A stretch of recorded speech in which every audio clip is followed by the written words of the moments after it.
Hello friends, welcome to my channel. आज हम बात करने वाले हिंदुस्तान मीडिया वेंचर के बारे में। ये स्टॉक मेरे पास काफ़ी टाइम से पड़ा हुआ है, काफ़ी महीने हुए इसको। लास्ट वीडियो इसका मैंने 7 महीने पहले बनाया था। तो फिलहाल जो भी लेटेस्ट अपडेट है, जो भी रिजल्ट्स है, वो मुझे आपको बताना पड़ेगा। जो भी अपडेट्स के साथ यहाँ पर ये नया वीडियो आपके लिए मैं ला रहा हूँ। और वीडियो एंड तक देखो ताकि आपको कंप्लीटली डिटेल में ये समझ आए कि ये कंपनी क्या करती है, इसका बिजनेस किस तरीके का है और इसका सेल कैसा है, फंडामेंटल सारी चीज़ें आपको क्लियरली समझ में आ जाए। ठीक है, तो वीडियो एंड तक देखो और वीडियो अच्छा लगेगा तो ज़रूर चैनल को सब्सक्राइब करना। तो सबसे पहले यहाँ पर कंपनी का बिजनेस समझ लो। तो कंपनी ये यहाँ पर न्यूज़पेपर न्यूज़ की, जो अगर आपने अखबार हिंदुस्तान नाम का अखबार देखा होगा, पढ़ा होगा, तो ये वो कंपनी है जो अखबार बनाती है, न्यूज़ प्रिंट करती है। ठीक है, तो ये कंपनी का मेन बिजनेस है और यहाँ पर ज़्यादा कुछ आपको देखने नहीं मिलेगा। लेकिन ये कहाँ कहाँ पर इनके न्यूज़पेपर जाते हैं अक्रॉस, यहाँ पर देख सकते हो, ये हिंदी के अखबार है। ठीक है, तो कहाँ कहाँ पर ये जाता है, यहाँ पर ये पूरा आपको डिटेल में नज़र आएगा। ठीक है, और यहाँ पर और अदर इसके कंपनी के बारे में अगर जानना है तो हम यहाँ पर इसके यहाँ पर स्क्रीनर पे देख लेते हैं डिटेल। तो डिटेल में इसके फंडामेंटल चीज़ें जान लेंगे क्योंकि ज़्यादा हम ये कंपनी के बारे में ज़्यादा से ज़्यादा जान पाए। ठीक है, तो यहाँ पर देख लो 362 करोड़ का इसका मार्केट कैपिटल है, काफ़ी अच्छा है। देखो न्यूज़ की कंपनी है, न्यूज़ प्रिंट करती है, फिर भी कंपनी का मार्केट कैपिटल काफ़ी अच्छा है। फिलहाल तो यहाँ पर ये ऐसा नज़र आ रहा है। और यहाँ पर अगर देखेंगे इसका करंट प्राइस अभी 49 का चल रहा है। और ये स्टॉक अगर देखा जाए तो देखो लो इसका रहा है 47 का और 83 का हाई है। ठीक है, तो ये चीज़ें मैं मेरे शीट से बता देता हूँ जिससे आपको थोड़ा और अच्छे से समझ में आए। ठीक है, तो मैं मेरे शीट में ये चीज़ें डेटा यहाँ पर आपको दिखा देता हूँ। तो यहाँ पर देखो निफ्टी किस तरीके से चल रहा है और ये स्टॉक का प्राइस क्या चल रहा है, तो सारी चीज़ें यहाँ पर आपको देखने मिलेगी। ठीक है, तो फिलहाल यहाँ पर देख लो निफ्टी का जो भाव है, निफ्टी आज के दिन में गिरावट में हमको नजर आया था। और साथ में यहाँ पर आप देख सकते हो ये निफ्टी खुद 6% गिरावट में है इसके हाई से। और ये लो इसका रहा है 52 वीक लो निफ्टी का 15,183। तो लो से काफ़ी ये दूर है, 16% ये ऑलरेडी रिकवर हो चुका है लो से। ठीक है, तो निफ्टी का यहाँ पर डाउन ट्रेंड ज़्यादा नज़र नहीं आ रहा है क्योंकि डाउन इसका काफ़ी दूर है, इसका लो काफ़ी दूर है। हाई थोड़ा सा 6% के आसपास का हाई नज़दीक है। तो ये निफ्टी कहाँ तक ट्रेंड कर सकती है ये हम यहाँ से अंदाज़ा लगा सकते हैं।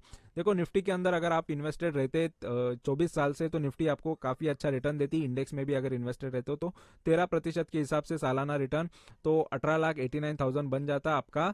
ये जस्ट 1999 से ये 24 साल का रिटर्न यहाँ पर कैलकुलेट होकर आ रहा है। आप यहाँ ये गूगल पे देख सकते हो। लेकिन हिंदुस्तान मीडिया के अंदर अगर आप पैसा लगाते, ठीक है, तो ये कंपनी के अंदर अगर आप जब से ये मार्केट में तब से अगर इसमें पैसा लगाते तो आपका क्या कितना बन जाता है ये मैं आपको दिखा देता हूँ। ठीक है, तो फिलहाल यहाँ पर डिटेल में देख लेते हैं। तो देखो ये कंपनी में मेरा इन्वेस्टमेंट मेरे इन्वेस्टमेंट प्राइस यहाँ पर 65.84 का आ रहा है, ये एवरेज प्राइस है। ठीक है, तो फिलहाल मेरा भी यहाँ पर स्टॉक काफ़ी गिरावट में देखने मिलेगा। 24% ये गिरावट में डाउन में है और मेरी इसमें खरीदारी चल रही है। ठीक है, तो फिलहाल जो भी शेयर गिरावट में होते हैं उसको मैं खरीदता हूँ। तो खरीदने के लिए ये स्टॉक अच्छा है बुरा है ये फंडामेंटल देख के आप डिसाइड कर लेना। ठीक है, तो लेना चाहिए या नहीं लेना चाहिए, लेकिन मैं क्या कर रहा हूँ ये जस्ट मैं आपको इन्फॉर्मेशन देते रहूँगा।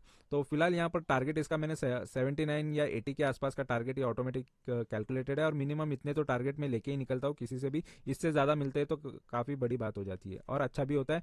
तो नॉर्मली देखा जाएगा तो देखो ये काफ़ी टाइम से तो गिरावट में हमको देखने मिल रहा है और मार्केट भी काफ़ी टाइम से गिरावट में ही है। निफ्टी अगर सेंसेक्स अगर देखोगे 1 साल से गिरावट में ही है, ज़्यादा इसने हाई मारे नहीं है। ठीक है, और यहाँ पर देखेंगे तो देखो फिलहाल ये स्टॉक में 60% की मूवमेंट आ सकती है, ऐसा अगर इसको मेरा टारगेट अचीव करना है तो। ठीक है, और ऑलरेडी ये हाई से 40% गिर चुका है, यानी देखो इसका हाई 83 का रहा है। तो मैंने जो टारगेट रखा है ये इसके हाई से भी कम का टारगेट है ऑटोमेटिकली।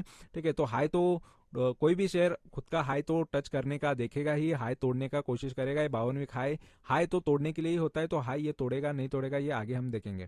ठीक है, तो और इसका लो रहा है 47 का, तो 47 का लो भी ये स्टॉक से अभी फिलहाल दूर नजर आएगा। फिलहाल देखो यहाँ पर नहीं, नजदीक है फिलहाल, तो 47 48 का है, तो फिलहाल ये नजदीक आ चुका है। तो लो के आसपास ये 52 वीक लो के आसपास ये स्टॉक आपको अभी नजर आएगा। ठीक है, तो लो पर है और लो पर तो मैं खरीदता ही हूँ कोई भी स्टॉक, अगर चाहे ऑलरेडी मेरे पास हो, तो चाहे खराब हो चाहे अच्छा स्टॉक हो, लेकिन उसको खरीद के मुझे प्रॉफिट में ही निकलना होता है, इसलिए मैं उसको खरीदता हूँ। ठीक है, बाकी आपकी मर्जी होती है इसको खरीदना है नहीं खरीदना है तो। और देखो ये स्टॉक में अगर 13 साल से आप इन्वेस्टेड रहते, क्योंकि ये 13 साल का डेटा यहाँ पर है, गूगल पे आपको मिल जाएगा। ठीक है, तो ये स्टॉक में अगर इन्वेस्टेड है तो 74% ये डाउन होता, यानी आपका 1 लाख रुपया 26,000 बन जाता है। यानी देखो काफ़ी ज़्यादा ये गिरावट आपको देखने मिलती है आपके इन्वेस्टमेंट में। 13 साल से आप पूरा आपका कैपिटल का यहाँ पर माइनस में रहता है, ठीक है। तो यहाँ पर 9% या पौने 10% सालाना गिरावट के हिसाब से आपका ये इतना बन जाता है, ठीक है। तो यानी काफ़ी खराब रिटर्न ये स्टॉक ने लॉन्ग टर्म में जिसने इन्वेस्ट करके रखा है उसको दिया है, ठीक है। तो लॉन्ग टर्म वालों के लिए कोई ये स्टॉक ने कुछ खास रिटर्न दिए नहीं। यहाँ पर मैं ये चीज़ गूगल पे भी आपको दिखा सकता हूँ, यहाँ पर देख सकते हो ये मैक्स की रिटर्न जो है, तो काफ़ी ख़राब ये रिटर्न इसके रहे हैं, ठीक है। 1 साल, 5 साल और सभी ये स्टॉक काफ़ी ख़राब इसके रहे हैं। तो इसका मतलब है कि काफ़ी बुरा ये स्टॉक ने इन्वेस्टर का हाल किया है। देखो हर एक को यहाँ पर लॉस ही देखने मिलेगा, इसने प्रॉफिट दिया ही नहीं है।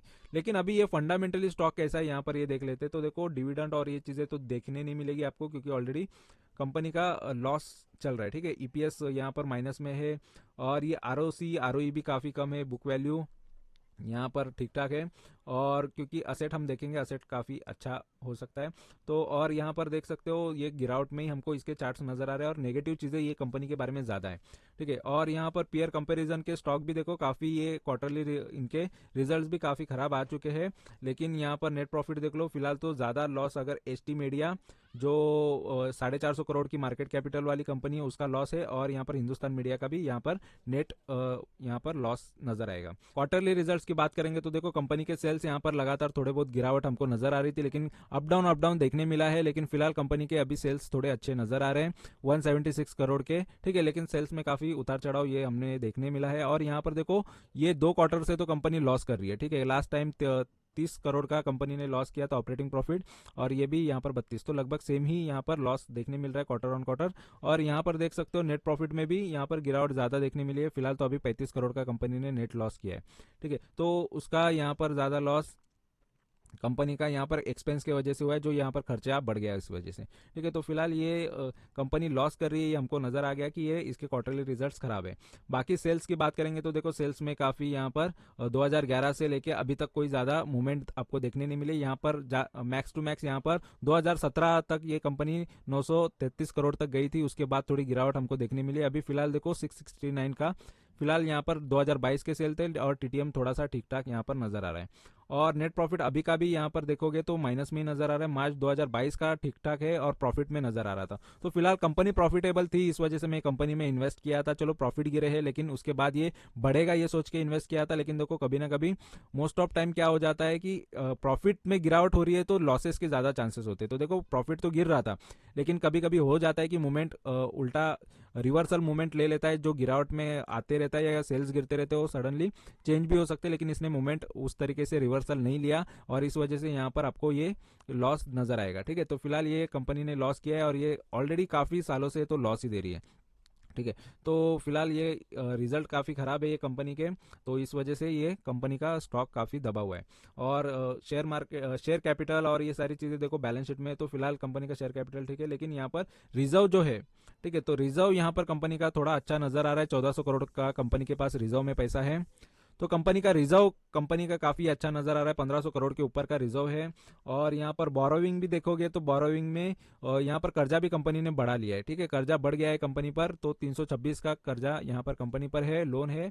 तो बोरोविंग जितना ज़्यादा होगा उतना कंपनी के लिए रिस्की होता है, लेकिन कंपनी के पास रिजर्व में भी पैसा है, तो ये चीज़ भी थोड़ा फंडामेंटली ये स्टॉक थोड़ा स्ट्रांग लगता है बैलेंस शीट वाइज, ठीक है। तो बैलेंस शीट के हिसाब से बुक वैल्यू तो हमने देख ही लिया, तो ठीक ठाक है। और शेयर होल्डिंग पैटर्न की बात करेंगे तो देखो सबसे ज़्यादा अभी भी प्रमोटर होल्डिंग है। 2022 का यहाँ पर दिसंबर तक भी देख लो, प्रमोटर के पास सबसे ज़्यादा मेजॉरिटी स्टॉक है, तो इस वजह से ये कंपनी को ज़्यादा कोई हिला नहीं सकता।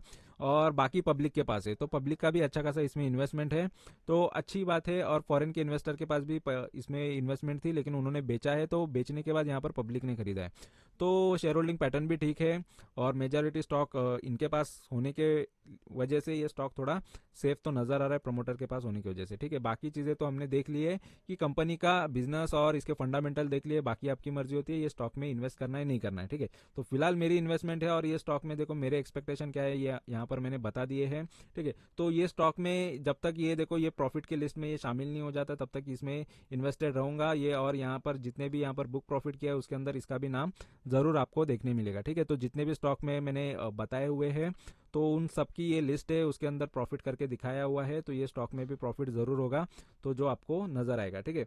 और देखो जो स्टॉक यहाँ पर मैंने प्रॉफिट लेने के बाद भी जो स्टॉक का देखो कुछ कुछ स्टॉक का बुरा हाल हो जाता है। देखो यहाँ पर मैंने प्रॉफिट लिया और प्रॉफिट ना लेता तो फिर भी आज भी मैं लॉस में होता। तो इसीलिए टाइम पे निकल जाना भी ज़रूरी होता है, इसलिए मैं टाइम पे निकल भी जाता हूँ। ठीक है, तो कुछ कुछ स्टॉक यहाँ पर आपको नजर आएंगे जो सही टाइम पे निकलने का बेनिफिट हो जाता है। ठीक है, तो ये बाकी स्टॉक के तो काफ़ी पुराने, लेकिन ये यहाँ पर नीचे जो आपको नजर आ रहे हैं कुछ स्टॉक, यहाँ पर ये रिसेंटली स्टॉक है। ठीक है, तो यहाँ पर आपको ये इन्फॉर्मेशन अच्छी लगी है तो ज़रूर चैनल से जुड़ सकते हो, चैनल को सब्सक्राइब कर सकते हो और वीडियो को लाइक भी कर सकते हो। ठीक है, तो thank you very much for watching my video. Thank you, bye bye.